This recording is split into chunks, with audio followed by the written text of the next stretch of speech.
Welcome, everybody, to episode 2 of Drew Hosts the JSB GamesCast.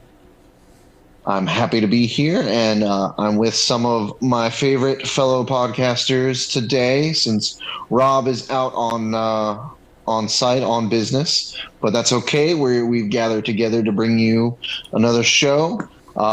Today we have wonderful Katz. Katz, how you doing today? Hello, doing fine. Not doing a whole lot recently. Thank you for taking time, to come join us today. We always enjoy having you on the show. Yeah. And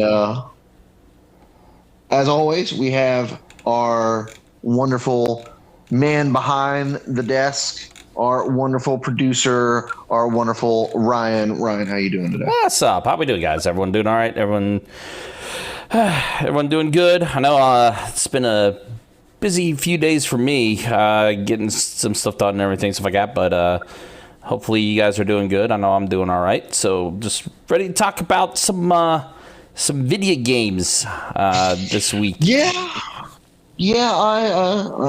ready to talk about some games. I haven't had too much time to put some time into a lot, but I got some stuff to talk about. All right. But I think we'll let our special guest Katz lead us off. Katz, what you been playing lately?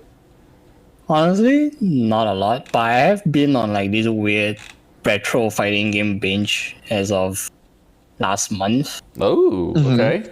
Yeah, so I've been playing a lot of random old fighters in 5K mostly, like JoJo's. Nice. Hokuto no Ken. That one's wild, man. I also managed to emulate Basara X on my phone of all things. Oh, really? That game? Yeah, because apparently that game that's an can't be Arxis emulated. game, right? Yeah, it's an Arxis game that was it was a Capcom title that was made by Arxis.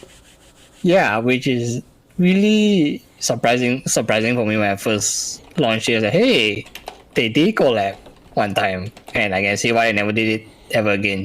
The Bazaar X is so broken, but the game feels really nice to play. Funny enough, like it feels good to do stuff. It's very familiar as well. So if you're like a fan of Blaze Blue, Guilty Gear, game just feels familiar to me at least.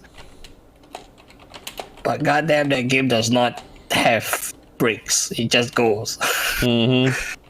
Yeah, I don't have much. That's fun in itself. Yep. Like, if you can find a way to get it, it might be fun if you have a buddy to like play with you. I don't, so I just kind of lap and stuff, and like it gets broken really quickly. Like yes, after you start learning on the basics. Yeah, and the funny thing that I found out is that why we don't get a bigger Basara like niche community going, because the game is not emulator possible in a way that, because the game only existed on the arcades and there's a somewhat revised version for the PS2, and the hardware they were running on is impossible to emulate on PC. That's why we don't get it on 5K. So kind of sucks that I can't play with other people.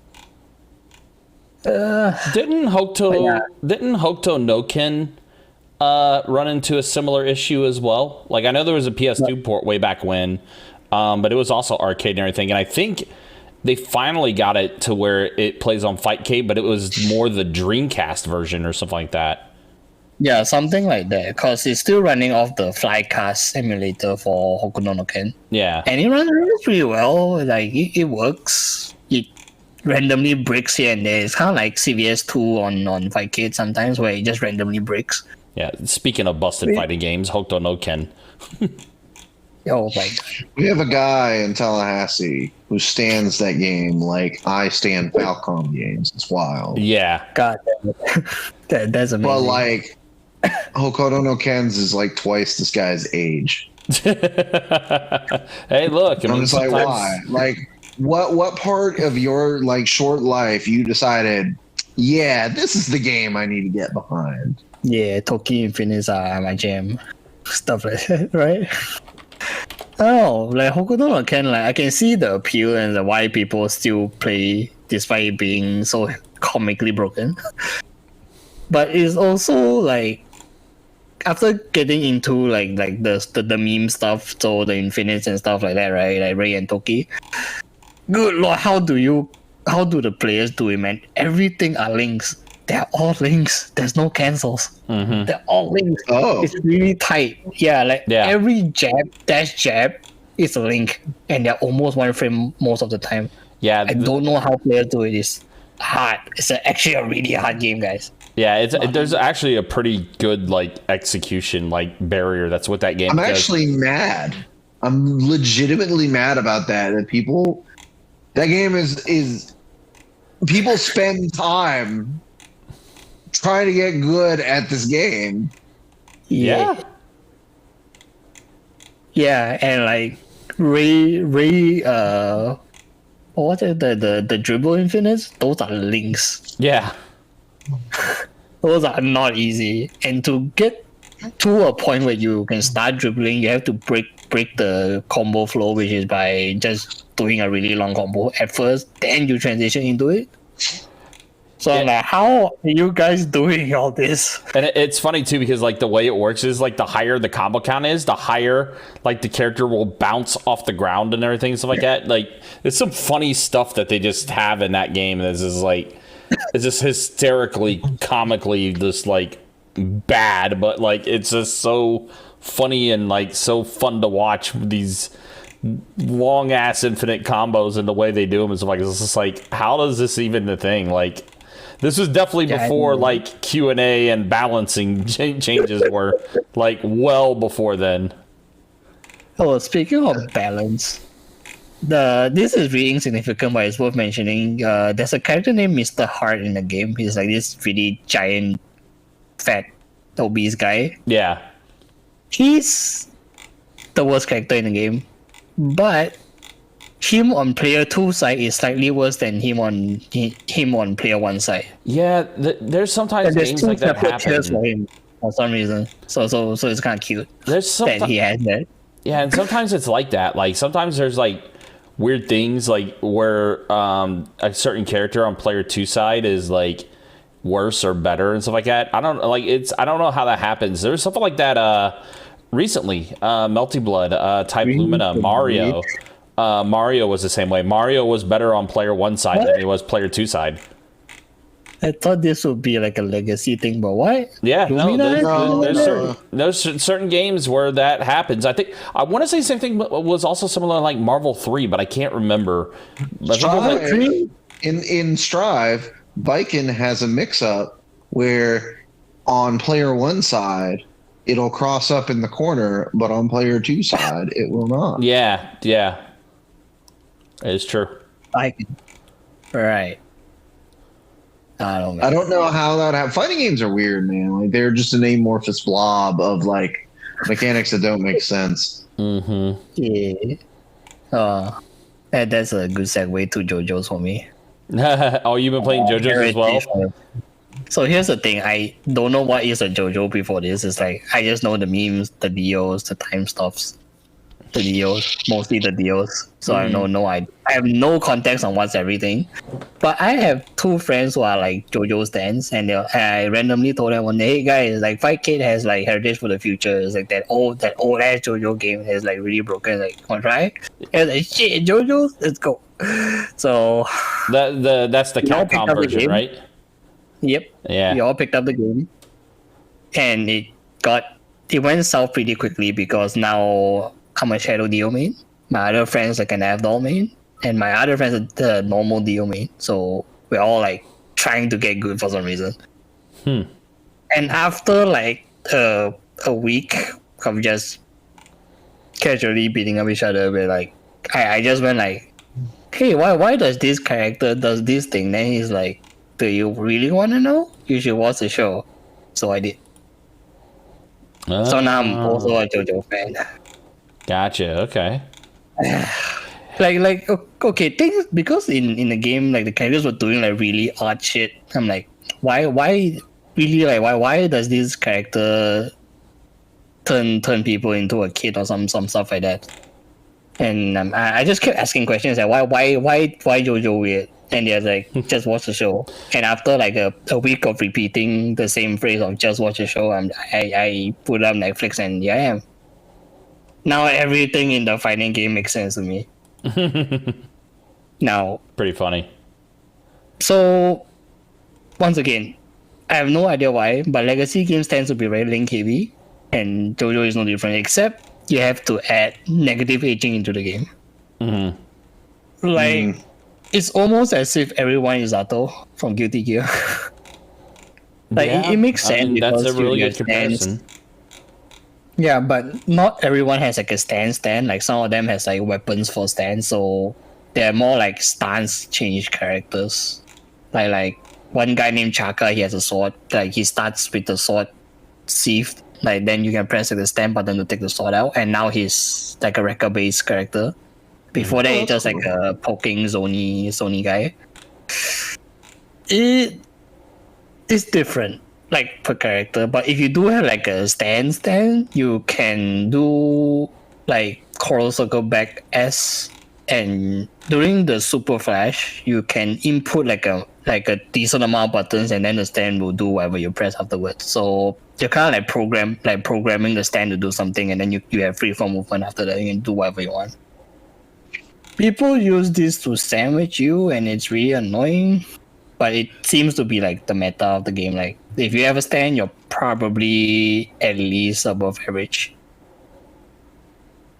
And as for combos, again, they're pretty link heavy as well. As like standing light goes into standing heavy is like a 3-frame link, something like that. Then you go into special, then you go into stand, and then combo. Sometimes it leads to infinite, sometimes it doesn't. However, And everyone those in the links game are not easy because, like, whenever I think of links, I think of Street Fighter 4, and the Street Fighter 4 links are fairly easy. Yeah. Whereas I didn't think links used to exist in older legacy games until I realized, oh, they do. They're just really, really hard. Yep. Like links in Street Fighter 4, despite being one frame, you can still kind of, because there's plinking, right? Like back then. Yeah, so it's kind of easier, but these old games are all raw links. And the worst part is that you just need to know. Like, nothing in the game tells you that this links into this. You just had to know. And which begs the question, how did people back then found all these out?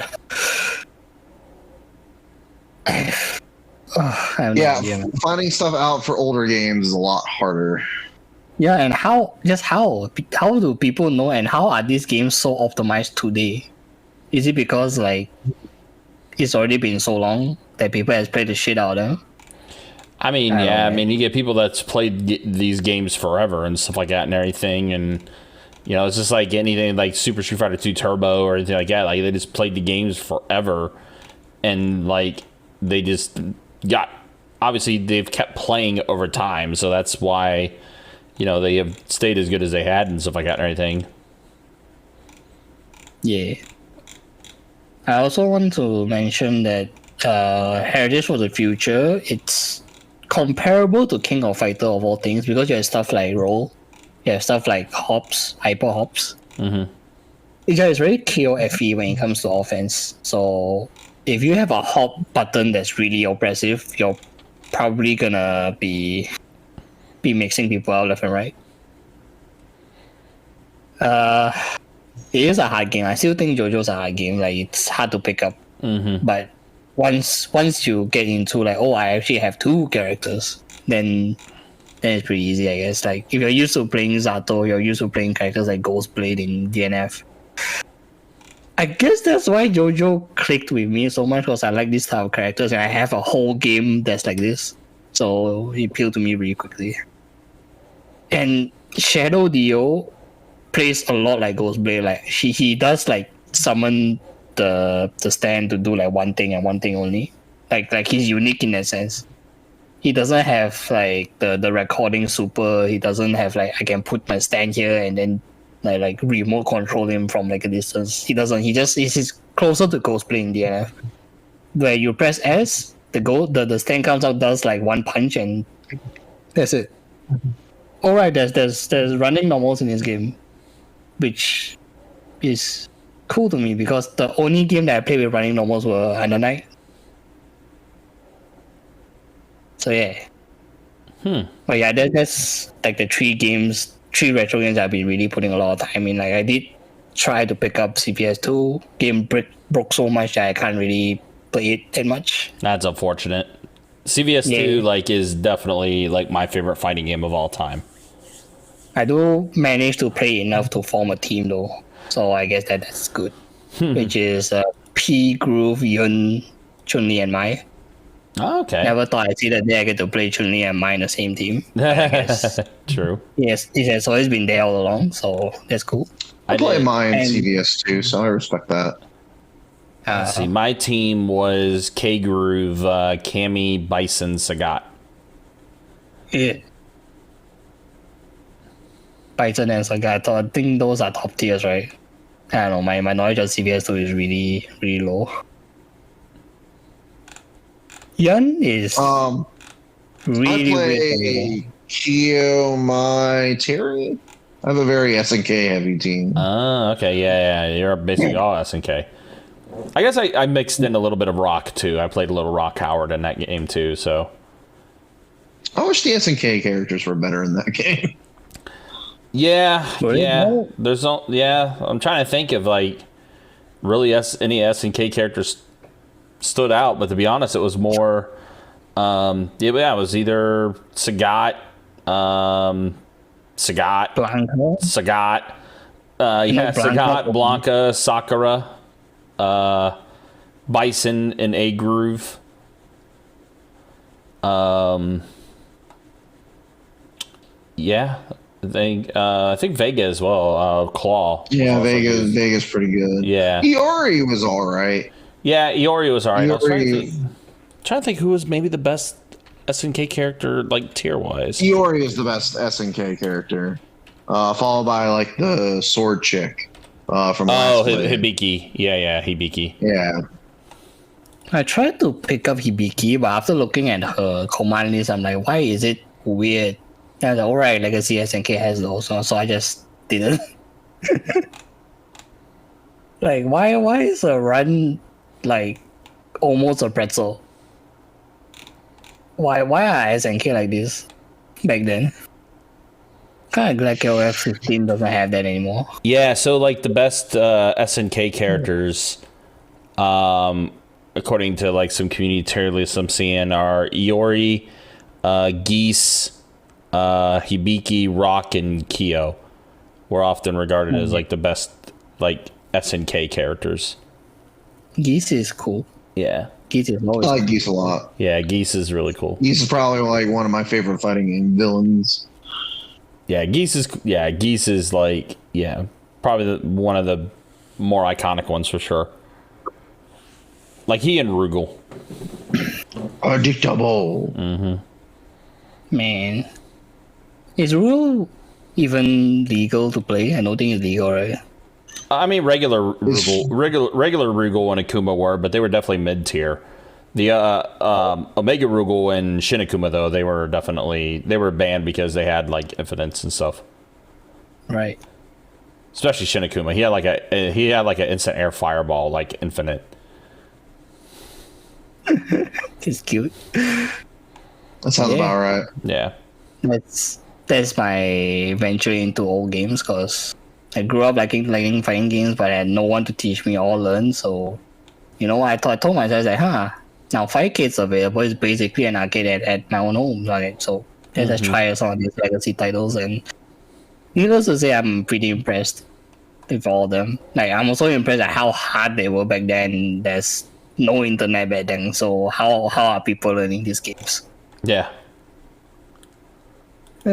Aside from fighting games, honestly, haven't been playing much. I did pick up Mage Seeker League of Legends story. It's one of those new spin-off that Riot is trying to do for the League of Legends universe, and this one tells the tale of Silas and his battle against people who don't like mages in his city. It's kind of like a X-Men story where if you grew up having magic powers, you're probably jailed because magic bad. and it's kind of like racism in a way, except it's for magic people and non-magic people. I'm not gone too much into it, so maybe I'll talk about this next month. But I also heard it's a fairly short game, so I'll be quick, I guess. And apart from Mage Seeker, honestly, I've only been really grinding Omega Strikers a lot because the game just came out. Omega Strikers did come out. I forgot about 4 days ago, I want to say. It came out on the 27th. Yeah, that was Thursday. Thursday, yeah. Yeah. And I've been playing the shit out of it because I've been waiting 6 months for it to come back. I love the game. It's really unique. It's for those who don't know, Omega Strikers is what the developers call it, a foot brawler. So you get the football part, which is closer to air hockey, and then you get the brawler part, which they mean is that you get to punch the shit out of your opponents and just knock them off the field. They will respawn, but there is an option to just beat them up because they are probably beating you up as well. The game is simple to learn. It's really addictive to play once you get it going. You can play solo. It's a 3v3 game, so it of course it's more fun if you have like two buddies who help play with you, because sometimes playing solo in this type of like sports games are like hell, honestly. And this game has almost no communication in an attempt to reduce toxicity, so your communication is limited to emotes and pings, which is a little unfortunate for me, but I think it's enough in the grand scheme of things.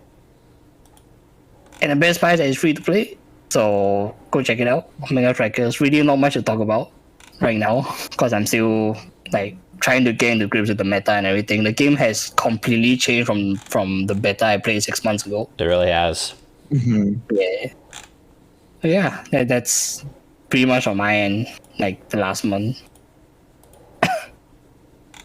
Nice. I mean, for someone who says they didn't play a whole lot, it sounds like you played a whole lot. I mean, Fightcade, I just lump Fightcade into like one whole thing because there's so many things, so many games in like one little program. So yeah. Nice. Well, I guess that means, Ryan, I think it's your turn. It is, and I think I want to piggyback off of what Katz was talking about with Omega Strikers, because that is exactly what I have been playing. Has been Omega Strikers. I keep seeing art for that game, and it looks so good. Yeah. So I've mainly been playing Juliet. I mean, that's the character I played in the beta as well with that game and everything. You know, like Kat said, it's a 3v3, like, you know, basically like field hockey style game. It was very bare bones during the beta, and like it was fun.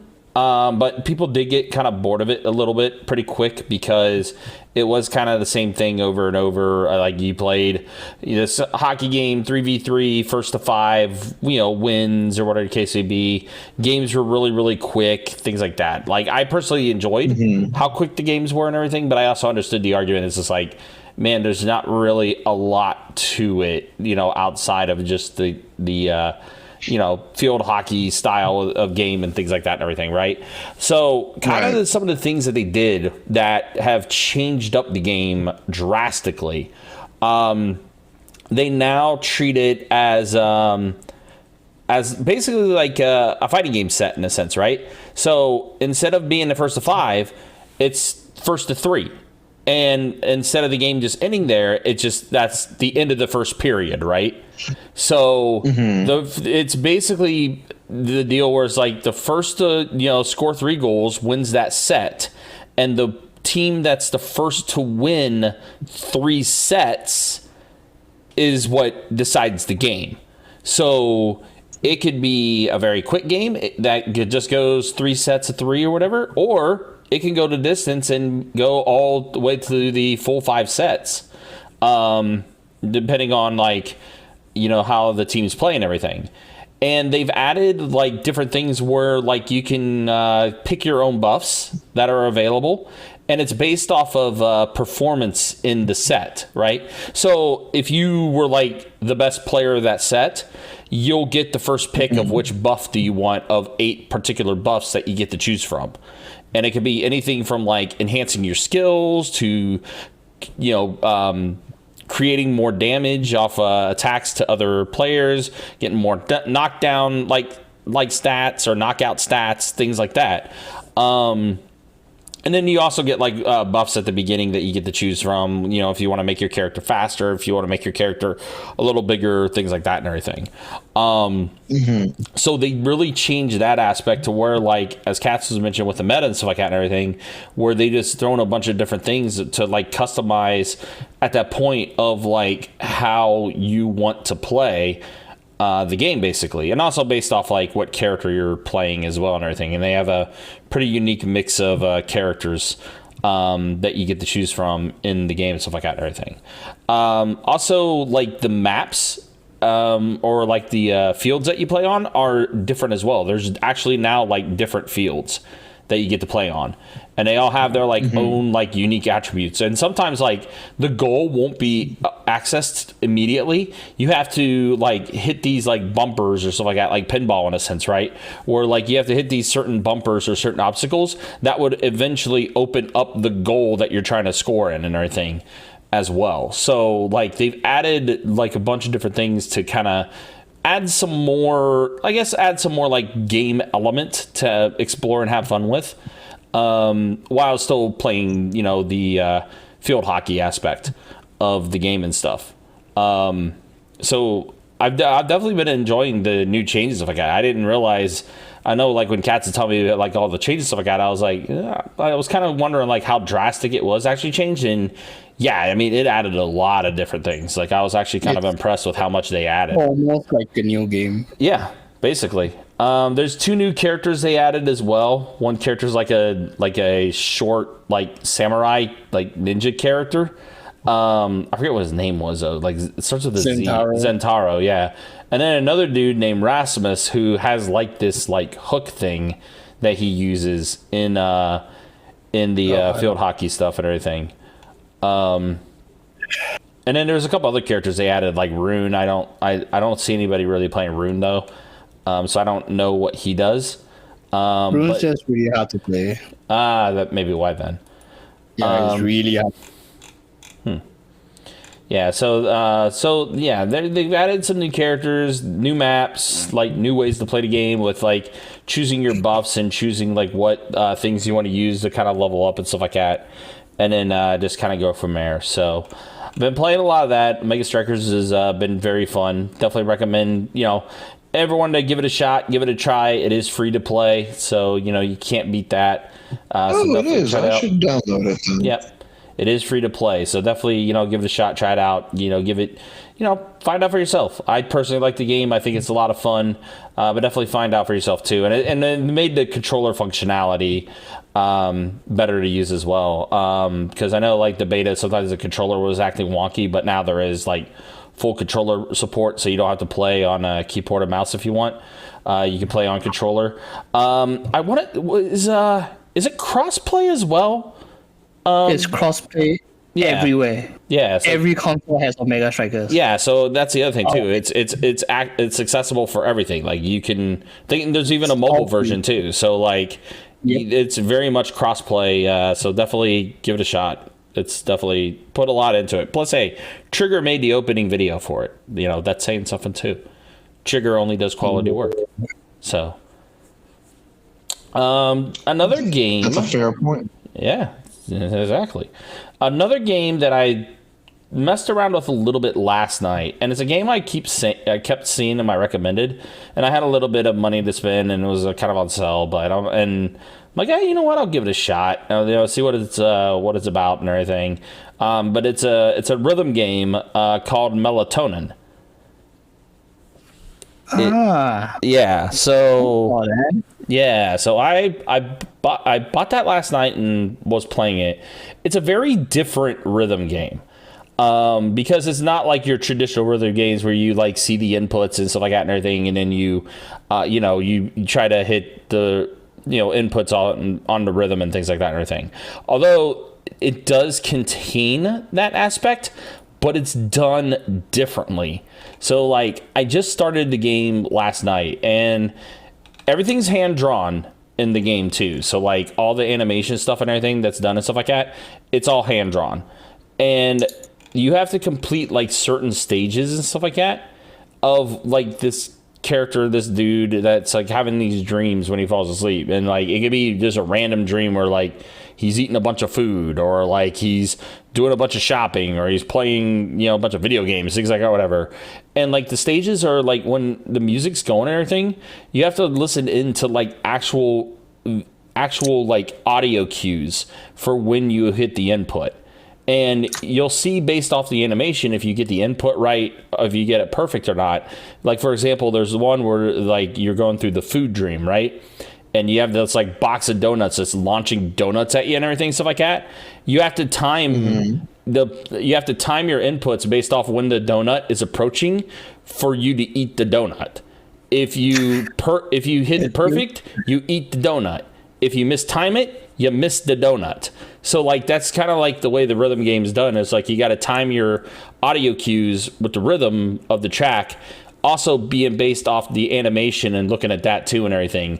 So you can time things, you know, to be able to get like the perfect like animation sequences and stuff like that. Otherwise, like you said, if you miss it, you miss the donut, and you see like the character just flat out like try to take a chomp, like catch the donut and just completely miss it and stuff like that and everything. So like it's unique in that regard, where like there's like different little things that you're doing in this rhythm game while trying to complete like certain tasks and then be able to unlock other parts of like other dreams and stuff like that. There's another one or the dream where like it's like a shopping thing or whatever, and your inputs are like swiping the credit card on the like certain beats of when the items are available to purchase and stuff like that. So it's a very unique rhythm game when it comes to like how they do things. Like BioWare, actually. Yeah, it's very much so. Rhythm game. Yeah. So like like I said, I dabbled with it a little bit. I probably played like maybe an hour of it and stuff like that, but it's definitely probably one of the more unique like rhythm games I have played because of that. So and it was relatively cheap. It was like $15 on Steam. So I was like, yeah, you know what? I keep seeing this on here. I've seen other people like play it a little bit, and it's been reviewed pretty well. So I was like, I'll give it a shot and see what I think of it. And it's just like, I definitely want to play more of it, but it is definitely a very much a different experience from what I'm used to as far as like the rhythm games go and everything. And that's a good thing. Mm-hmm. So, you know, something that's a little different. So, outside of that, that's pretty much it as far as what I've played. I do want to eventually start up Honkai Star Rail. I do have it downloaded, but I have not had a chance to boot it up yet. So like that's probably gonna be something on my agenda for this week to start up and play, and then maybe I'll have a review on that. That's basically the Hoyoverse turn-based RPG game. Yep. So I definitely want to check that out and see what it's like and everything. But like I said, I'll probably do that sometime this week. So that's pretty much it for me, though. Okay. Well, I guess that moves on to me, which I'll be honest, I haven't really had too much time to put into games this week. I've mainly just been continuing my journey through Octopath 2. I still really like that game. I finally hit the point where like you start having the crossover chapters in that game, which I think are really neat. It's like, I like to see what they're doing, and like it's not perfect, but I see what they're going for, and I think it's really cool. Mm-hmm. I don't know if the payoff will entirely be there, but like I like what I am seeing, and I am a bit disappointed in the fact that like it looks like they're just pairing off. So like they're pairing off the 8 travelers in just pairs, and it looks like those crossover chapters are just going to be between those pairs. So for example, only Hikari and Agnia, which is the dancer and the warrior, are going to have like their crossover chapters are going to be its own tale, but you're not going to see like those characters cross over with anybody else. At least that is the impression I've gotten so far. I could be wrong, but again, Octopath 2 really improves upon that sort of issue with the first game, where like you have these 8 characters, these 8 protagonists, but they feel like complete strangers to each other. So the game doesn't feel like super authentic, you know? So I'm really happy to see like Octopath 2 like really put the steps in to fix that. And you know, maybe by Octopath 4 we'll have like the perfect Octopath game, you know? At least that's my hope. It's one series I've not gotten into yet. I need to maybe one day, once I get caught up with some other stuff, maybe play through the first one or something. It's a really fun time. I think those games really bring a feel of like retro RPG back that is something that I miss. And like the HD 2D is gorgeous. I love looking at it.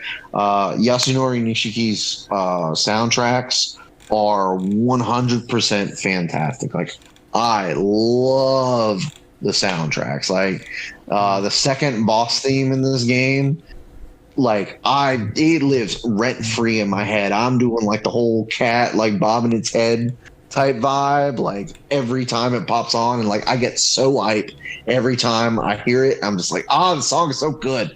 So like just the package of Octopath is just it's really good. Like I definitely recommend it. I think I see the first one on sale on Steam all the time, so when you get a chance, Ryan, I definitely recommend it. Yeah, I just have like a bunch of other games I need to catch up on. Sure, but yeah, I definitely get it. Unfortunately, we live in a time where like there's so many games out. I mean, it's not unfortunate that we have so many games, but it's really hard to get to everything. Time. Yes, I think it's unfortunate that the RPGs are so long that I want to sink time into them, but I just can't sometimes. It's like right now I just put up Ryza 3 and I played only 5 minutes of it. I'm like, it's gonna be a long ride, isn't it? And I just stopped after realizing that. Time sinks, man. Suck. Yeah, like between going through like Trails and like other RPGs, it's just like these games are so long, and I wish they weren't. I love them. I love the characters. I love the story. I love the gameplay. Just don't have the time. Mm-hmm. Yeah, especially considering like all the other stuff I'm doing and stuff like that too. Mm-hmm. Just hard. Yeah, well, being an adult sucks. Like I wish I just had time to play all the like video games and RPGs I want to, and like they never slow down. Like every time you turn around, a new game's coming out, and I'm just like, frick, man. I haven't even beaten like the last 5. Right. Now I gotta beat like 2 more, and Zelda's in like 2 weeks, and I'm like, bro, please, bro. Zelda in 2 weeks, Street Fighter 6 in almost a month, or like in a little over a month. Final Fantasy 16 it's not a month at this point. Yeah, Final Fantasy 16 in about a month and a half. Like, yeah, there's a lot that's coming out soon. Well, I mean, hell, we went over it last week, all the releases that's happening soon, so this is a lot of them. Like, June is stacked. Yeah, I mean, we're not even, you know, remember even Diablo 4, like, that's going to be big, too. 100%. Yeah. 100%. Just a lot. There's a lot of stuff. Well, I mean, we do what we can, I guess. Yeah, pretty much. I mean, at the same time, I'm excited.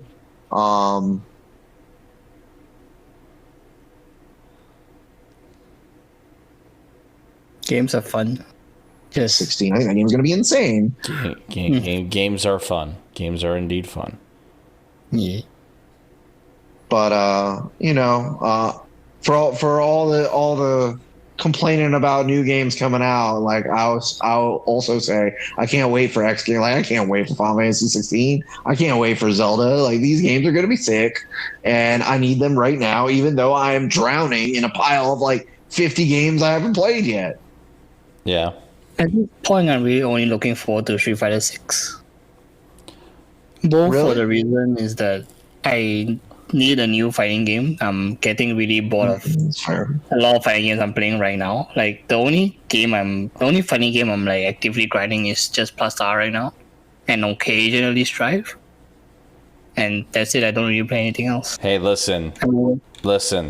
This week, the HoloLive Idols fighting game that's going to be dropping. That's free to play. That game's got a full-blown story mode and everything and stuff like that. Like, I'm going to be playing that. I'm telling you, game of the year right there. Hi-Fi Rush exists, bro. I can't.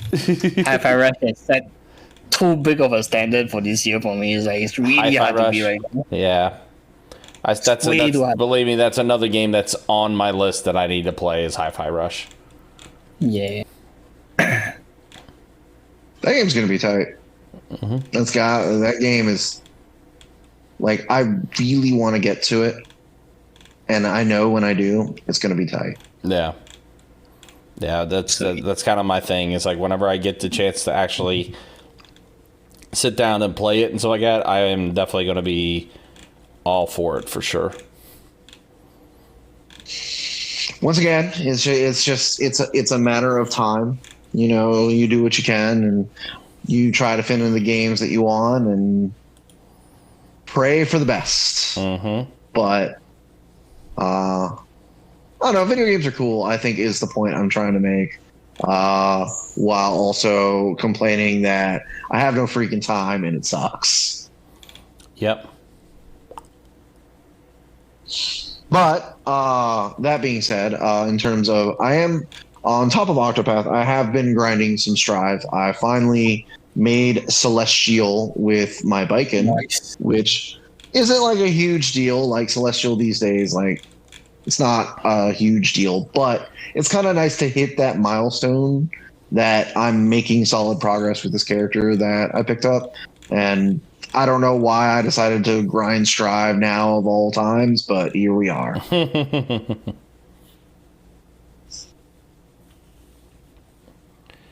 I wish I Strive is liked Strive. Play like on and off. It's not really a game I can take seriously, because that game just feels really stiff.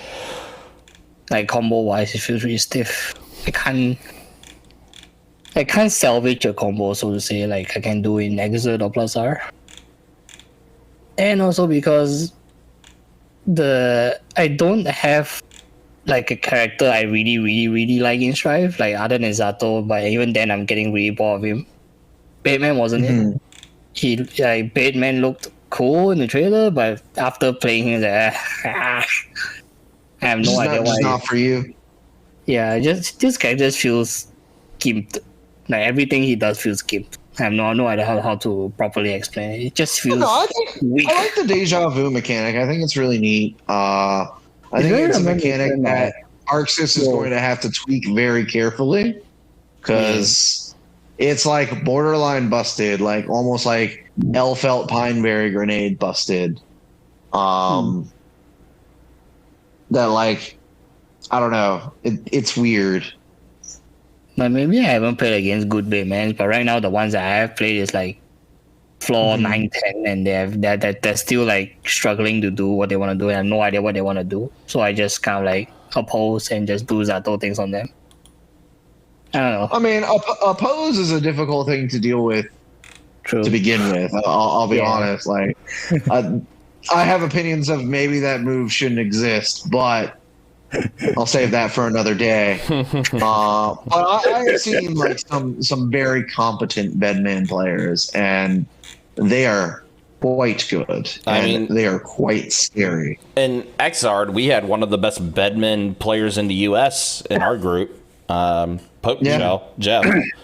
Like, and like, I haven't had a chance to like ever talk to him lately and stuff like that. But there's part of me that wonders like if he's played Strive and if he has had a chance to play Bedman because he used to be a Bedman player. So, but I remember like in Exard, like, oh my gosh, fighting his Bedman was a nightmare because of how like efficient he was with that character. Oh, he was insane. He was one of the hardest players to play against in that game because Jeff was just naturally good and Bedman was a very uncommon character. And I honestly want to say Jeff, and old school Marvel 2 player as well. But I honestly want to say like as far as Bedman players in the U.S., I want to say he was like top 3 behind GC Yoshi and the other one that escapes my name, but definitely behind GC Yoshi for sure. I definitely agree. Yeah, he was, my gosh, he was just incredibly good. Like I would love to play him in fighting games again. I don't know. I don't think he really puts any time into Strive. Maybe he'll come back for Street Fighter 6. I don't know. I keep putting my faith in Street Fighter 6 going to be the game that saves fighting games. I think everybody is right now. Like, I think you're not the only one in that camp. I semi-agree. I'm looking forward to Project L a little bit more. Yeah, but that game seems like that game still feels like it's like 3 years away with the way they're doing stuff and everything. Like they like you think by now like you would get more than what we're getting, but that game still feels like it's so far away. True, I agree. It does. Like it's only because it's marketed as this free to play fighting game that is like esports ready, so to say. So that's why I'm like, yeah, maybe Project L is the one to save the FGC. I'm not saying Street Fighter 6 won't, but Street Fighter 6 will definitely usher in the new generation, at least. Yeah. I mean, I'll be honest. Have you seen the recent news? Modern controls are viable. Damn. Yeah. I'm more or less curious to see how that's all going to play out. As far as like how that's going to work and stuff. I think I'm still going to stay with the traditional controls because like that's how I've played Street Fighter all my life. Same. So like I am curious to see what how the implication of the modern controls are going to work, and things like that. So because I even with the modern controls like that, I still think at the end of the day the better player is going to win. But I mean, we'll just kind of see how that all kind of how that evolves when it does release. All we can do is hope for the best.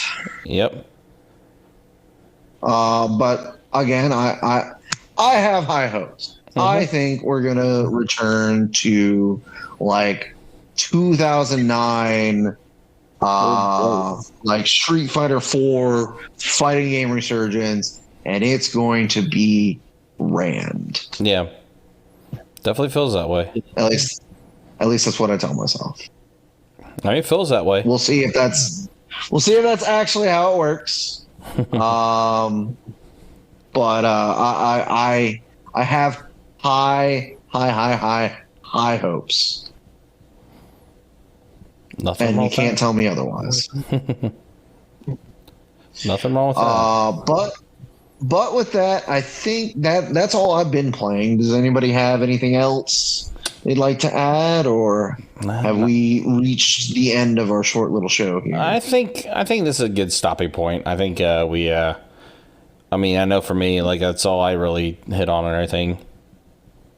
Yeah, I don't have anything either. Gotcha. Well, I guess we can start the sign off. So, Katz, where can people find you online? Y'all can find me on Twitter at Caitlin Katz, spelled with K's for Caitlin and Katz, and 2 Z's at the end. Play Omega Strikers. It's free. It's fun. I really want this game to succeed. I don't want it to slowly die off like Nintendo Return. Still play that game, but both games are amazing. Just check them out. They're both free. That is the best price. It's free 99. I appreciate that. Ryan, where can people find you online? Let's see. Basically Twitter, which is basically my art account, which is RCB_draws, which I guess I can announce this. Kind of a new step that I'm taking personally and everything, but I am going to do my first ever art booth in June. June 4th. It's going to be at Nakama, which is a anime sake karaoke bar that's over in our Orange Park area. So, if you're local to Jacksonville or anything like that and you want to come hang out and come see some cool artwork, come on through. Like I said, I'll be doing my first ever art booth with that. So not quite sure what I'll expect out of it, but hey, we're gonna give it a try, see what happens, and just kind of go from there, So, but yeah, you can just follow me on the Twitter account, RCB_draws. I do stream as well on Twitch sometimes, which is RCB TV, but that's kind of like whenever I feel like streaming. It's not like a set schedule or anything. It's kind of like, oh, hey, I got some time. Cool, let's go ahead and stream type deal. But mainly Twitter's the best way you can find me. RCB_draws. Okay. Nice. I look forward to hearing successful stories of your boothing adventure. Well, we shall see. We shall see. Once again, I have high hopes. that is the running theme for the evening. There we go. Hopes. Maybe positive expectation. We're leaving this episode with positive vibes. Maybe that's the podcast title. High hopes. High hopes. High hopes indeed. I'll make sure I let Rob know that. And for me, you can find me on Twitter at JSB Totally Drew. I don't know. You can just see me tweeting out video game opinions. My latest were my takes on the... I do have to bring this up because this is worthwhile video game news. The new hot take was to complain about how rematching is too fast in Street Fighter 6, and that has to be the dumbest fighting game take I've ever heard of in my life. You can't be serious. That's an actual I'm thing. 100% serious. Oh, people were complaining. It's great. It's great. I'm unable to even. Are you? I mean, okay. I say I couldn't believe it, but like after I sent out the tweet, I was like, yeah, I can't believe it. I mean, you're not wrong. I mean, but still, like, I thought we were ending this podcast on a high note, and then you had to go and bring that in. High note because I can't believe people are that stupid. Here we are. Yeah, here we are. Oh, God. But that's fine. So you can see my takes on making fun of the fighting game community on Twitter at JSB Totally Drew. That's definitely the worst thing about the fighting game community on Twitter. It's the worst. It's so bad. Anymore. It's so bad. And with that, I think that's an episode. So thank you all for joining us. Thank both of you for joining me. We miss Rob, but he'll be back next week. But for now, we will leave you all with the rest of your week. Y'all have a good one. Bye-bye. Later. Bye-bye.